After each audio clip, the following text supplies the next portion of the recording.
everybody, welcome back. As you can tell by the title and thumbnail of this video, today I am doing yet another collaboration, once again with some of my friends over at the wonderful Geeks and Beauties community. Make sure that you open up that description box down there so that you can check out all of the other ladies' links that are doing this collaboration with me, see the looks that they came up with. We are recreating looks from the 1920s.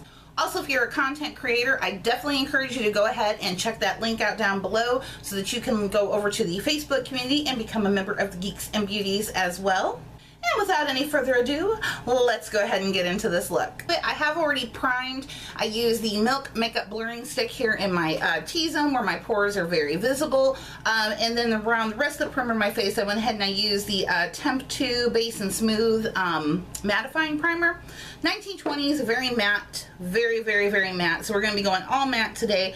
I'm going to actually start off kind of reverse. I'm going to conceal first and then foundation because I don't want the highlight effect, but I do need to cancel out my dark circles. So we're going to start off with the Tarte Shape Tape, and I am in the shade medium on this one. I'm also going to go ahead and blend over my eyelids. I usually don't do that, but you know, we're going 1920, so I want everything nice and matte.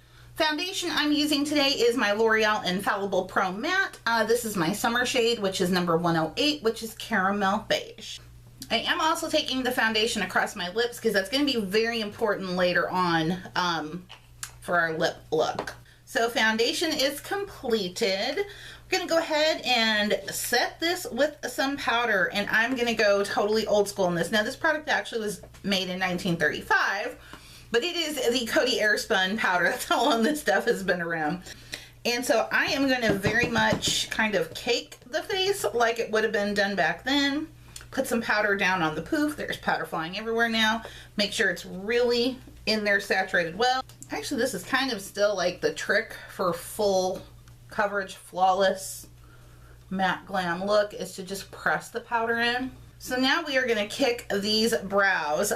Brows back then were pinstripes.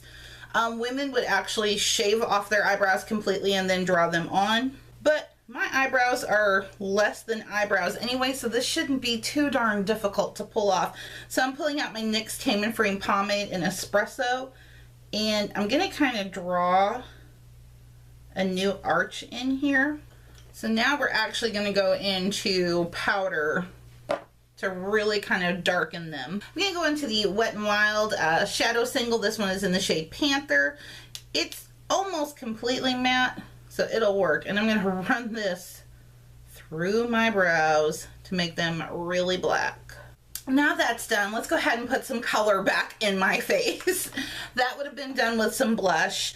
I was actually doing a little bit of research when I was like preparing for this, and Max Factor was actually created in the 1920s, and he was a person like Max Factor, that was his name. And he decided to bring makeup more mainstream for the average woman rather than just what was used for the movies. So let's put some color back in my face. Very much so it was going to be rouges and reds, and then even a little bit of orange was being brought into the 1920s for blush. I'm going into my e.l.f. Light Blush Palette, and I'm going to hit this shade up here, which is this super duper pretty pinky shade, but I think it's going to give me the rosy tone I am going for. And that is just going to get popped on the apple. Right there on the apple, nowhere else, just the apple. And actually, I mean, I like this, but I think I'm going to mix it just a little bit. I think I'm going to put a little hint of the little bit deeper pink that's down here. This is kind of more like a berry pink. Yeah, I think that gave me exactly what I was looking for. There we go. So cheeks are rosy. Ooh, ooh, ooh. And that was it. No contour, no nothing else. A little bit of blush. Now, more importantly than anything would be eye look. So you didn't have a lot of choices back then. There wasn't a lot of shadows. There was a lot of eyebrow pencils. And the women were mostly, that's where kind of eyeliner became a thing, like an actual purchasable thing. I mean, eyeliner's been being done for a bazillion years. But when Max Factor had introduced the eyebrow pencil, women were taking that and using it as liner and shadow. So that was like a really big thing in the 1920s, was really dark eyeshadow. So that's what we're going to go with today. So first thing I'm going to do is I'm actually going to take another Wet n Wild single here. This one is in Brulee. It's just kind of a cream colored shadow, and I'm going to run this all across my lid, up through the brow bone, and this is just going to be kind of my base I'm laying down because I'm getting ready to use a cream shadow. I'm also going to throw in a little something in my transition, even though this wasn't really done, but I think it's going to make this peak just a little bit. And I'm actually not going in the transition, I'm just going to go in the crease. Taking my NYX Nude Matte Shadow, this one is in the shade Dance the Tides. Pretty much a dupe for Max Saddle, and I am just really running that through the crease. Just right there. Just to put a little bit of contour in my eye.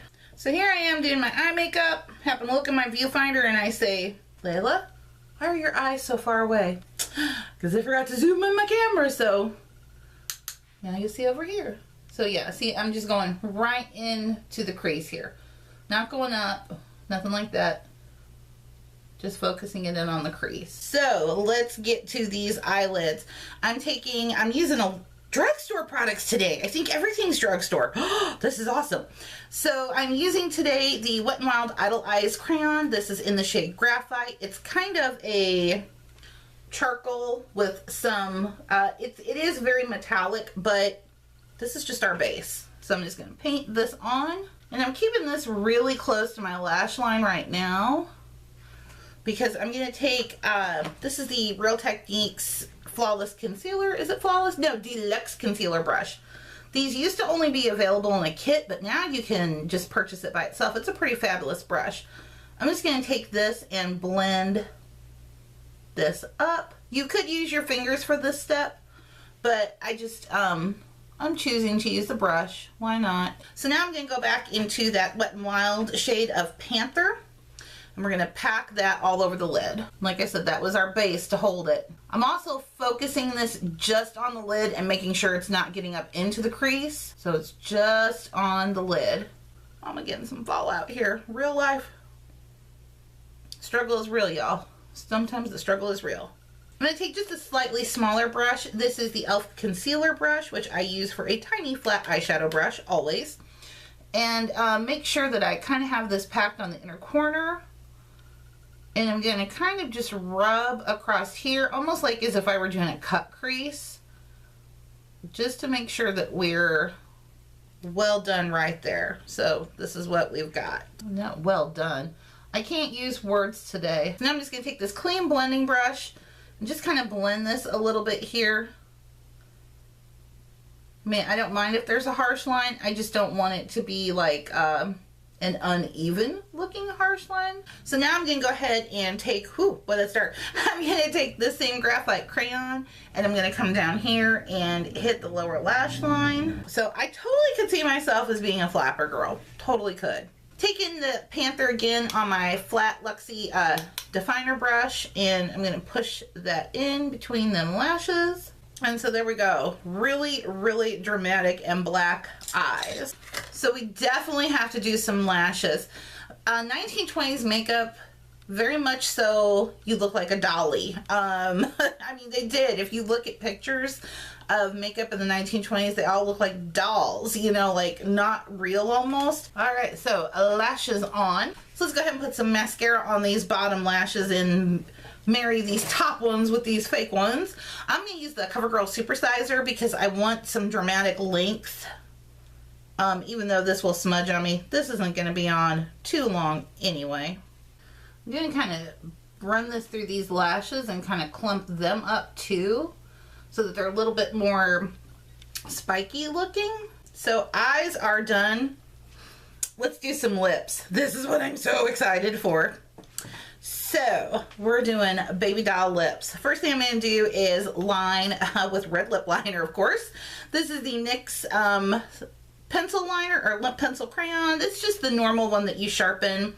And this one is in the shade Hot Red, which I love. And we are definitely going to overdraw the lips. And we're going to stop about right here, about right there where I stopped. So I filled it in pretty well, pretty slightly well. My lips are very dry, so I'm not going to fill it in completely, but you definitely could. So let's put on some lipstick. I'm taking Revlon's Love Is On. So now I'm going to finish up my hair, and we'll be back to see the finished look. So this is it. This is my completed look, complete with my hair up in a chignon, which is a low side bun. Little finger waves done here with the bang action. And of course my fantabulous headband. I mean, I'm loving this thing. I like want to wear it all the time now. So once again, I want to thank you for spending a little bit of your time with me today as I recreated my 20s inspired makeup look. Again, don't forget to open up that description box down below to check out all of the other ladies' links to see the looks that they came up with. I can't wait to. If you did enjoy this video, make sure to give it a thumbs up. Before you leave, make sure that you are subscribed to my channel so that you don't miss out on any of my future uploads. I will see you all next time. Bye-bye.